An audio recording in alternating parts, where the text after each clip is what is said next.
Đây là con cá nóc lúc mà nó xịt hết nước ra nè.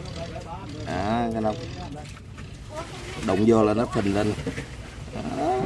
Đó. Đó, đụng vô nó phình lên nè. Nè.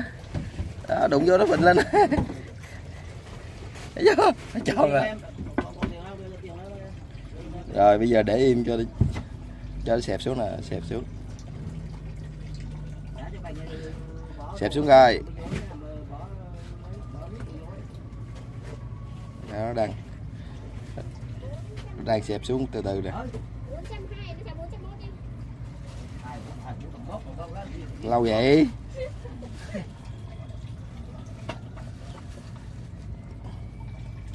Lâu xẹp vậy? Ồ, lúc nó phồng lên cái bắt đầu gai nó rỉa nữa nè.